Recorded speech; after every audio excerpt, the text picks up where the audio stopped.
कार्तिक घंटों तक अकेले पार्क में बैठा था। बहुत गहरे चिंतन में दिखाई दे रहा था। तभी दिनेश वहां आता है और पूछता है, क्या बात है दोस्त, तुम्हें किसी बात की तकलीफ है? तुम काफ़ी उदास और परेशान लग रहे हो।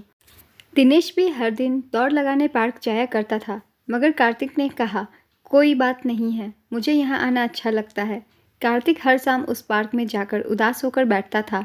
एक दिन फिर दिनेश उसके पास आके कहा, यार तुम हर दिन यहाँ उदास होकर बैठते हो, कोई बात तो ज़रूर है जो तुम्हें अंदर ही अंदर परेशान कर रही है। आखिरकार एक दिन कार्तिक खामोशी तोड़कर बोलता है, असल में मेरी नौकरी में थोड़ी दिक्कत है, बस इसलिए परेशान हूँ। दिनेश जोर जोर से हंसने लगता है और कहता है, इतने दिनों बाद अपनी चुप्पी तोड़ी भी तो झूठ बोलने के लिए। तुम्हारा चेहरा साफ कह रहा है तुम खुद से नाराज हो। खुद की गलती मानने की हिम्मत नहीं है तुम में।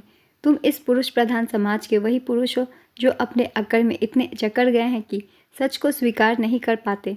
दिनेश कार्तिक उसके असली रूप से पहचान करवाता है। कार्तिक के दिल पर एक बोझ है जिसे वो खुद से भी खुलकर नहीं कह पाया है, और आज वो अपने जीवन के उस एक पहलू को दिनेश के सामने रखता है और कहता है, मैं एक मॉडर्न लड़की से शादी करना चाहता था, पर मेरे माता पिता ने मेरी शादी गांव की लड़की मंजू से करवा दी। मैं उससे ठीक से बात तक नहीं करता था। वो मेरे परिवार के साथ ऐसे घुल मिल गई थी जैसे बरसों से उनके साथ रह रही हो। मुझे ये भी पसंद नहीं आ रहा था, फिर भी वो मेरी हर ज़रूरत को बिना मेरे कहे पूरा कर देती थी। मैं तरक्की पर तरक्की कर रहा था। मुझे अपने आप पर बहुत अभिमान था।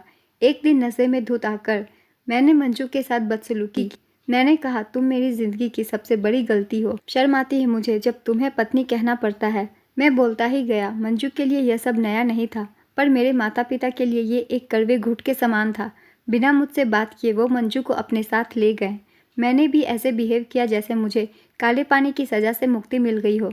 जाते वक्त मंजू ने मेरी मेज़ पर डायरी रखी थी जिसमें मेरी सारी ज़रूरतों की लिस्ट भी थी। यह देखकर मुझे गुस्सा आया। क्या समझती है वो खुद को? मैं क्या उस पर डिपेंड करता हूँ? फिर मैंने सोचा, मैं क्यों चिड़चिड़ा रहा हूँ? वो तो थी ही गंवार, चली गई। मैं आज़ाद हूँ, ऐसा सोच ऑफिस चला गया। ऑफिस में लंच ब्रेक में जैसे ही मैंने टिफ़िन खोला, मैंने उस महक को मिस किया जो रोज़ाना मेरे थके चेहरे पर मुस्कान बिखेर देती थी। एक पल के लिए मुझे अजीब सी कमी महसूस हुई थी, पर उस वक्त मुझे अपनी आज़ादी का गुमान ज़्यादा था। समय गुजर रहा था, मैं अपनी हर एक ज़रूरत के लिए डायरी पर डिपेंड करता था। कमी का कुछ एहसास तो था, पर मेरा ईगो मेरे सामने आ जाता और मैं फिर अपनी अक्ल में जीने लगता। मैं परेशान तब हो गया जब मेरा वर्किंग परफॉर्मेंस भी बिगड़ने लगा। हमेशा अपनी प्रोग्रेस के लिए खुद को सारा क्रेडिट देता था। मैं ये मानना नहीं चाहता था कि मेरी प्रोग्रेस में मंजू का भी पूरा हाथ था। उसी के कारण मैं अपने जीवन की कई छोटी बड़ी परेशानियों और जिम्मेदारियों से बहुत दूर था और केवल अपने काम पर फोकस करता था। बेस्वाद खाने में, मुरझाए फूलों में, बिखरे घर में, हर उस जगह जहाँ मैं मंजू को देख चिढ़ता था, उसे गंवार कहकर निकाल जाता था। मुझे उसकी कमी महसूस होने लगी थी, पर मैं ये मान कैसे लेता। एक दिन मन भारी हो गया। फिर मैंने माँ को कॉल किया। वो मेरी आवाज़ से ही समझ जाती थी कि मैं परेशान हूँ, पर समझते हुए भी माँ ने मुझे इग्नोर कर दिया और कहा, मंजू ने दूसरी शादी का फैसला कर लिया है। यह सुनकर मुझे गुस्सा आ गया और मैंने कॉल कट कर दिया। कुछ दिन पहले ही मुझे डाक से तलाक के कागज़ मिले। पता नहीं क्यों मैं खुश नहीं हूँ। मैं चाहता तो यही था कि मंजू मेरी ज़िंदगी से दूर हो जाए, पर आज मैं बेचैन हूँ। दिनेश थोड़ी देर रुककर कहता है, अब तुम क्या सोच रहे हो? कार्तिक कहता है, मंजू मुझसे बहुत प्यार करती थी, फिर वो कैसे दूसरी शादी के लिए सोच भी सकती है? दिनेश कहता है, अरे वाह दोस्त, क्या अभी भी वो तुमसे पूछेगी कि आगे बढ़ूँ या नहीं? आज जब तुम्हें उसकी अहमियत पता चल गई है, तब भी उससे सच कहने से झिझक रहे हो। सब कुछ सामने है, फिर भी माफ़ी मांगने से खुद को छोटा महसूस कर रहे हो।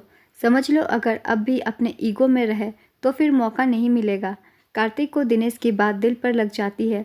वो कॉल तो नहीं कर, पर मंजू को एक मैसेज करता है। मैसेज डिलीवर होते ही उधर से कॉल आ जाता है। दोनों के बीच लंबी बात होती है और यह एक लंबा कॉल दोनों को वापस मिला देता है। दोस्तों, एक टेक्स्ट के बाद मंजू एक पल नहीं रुकती और कॉल कर देती है। यह एक औरत का दिल है। वो जिसे प्यार करती है उसे कभी नहीं झुकाती, और वहीं एक आदमी हर उस औरत को झुकाता है जो उससे प्यार करती है। वक्त किसी का बंधक नहीं है। वक्त रहते काम कर लिए जाए तो वो अमूल्य है, वरना पछताने के अलावा कुछ नहीं रह जाता। जीवन में जो भी मूल्य, इसे स्वीकार करने की कोशिश करें। ज़रूरी नहीं कि हर चीज़ आप चाहते हैं वही आपको मिलेगा, लेकिन जो आपको मिला है वह आपकी किस्मत है, जिसे अच्छा बुरा बनाना केवल आपके हाथ में है। ये कहानी अगर आप सभी को अच्छी लगी हो तो कहानी को ज़रूर लाइक कर दीजिएगा। इस तरह की और भी कहानी के लिए मेरे चैनल को ज़रूर सब्सक्राइब कर लीजिए।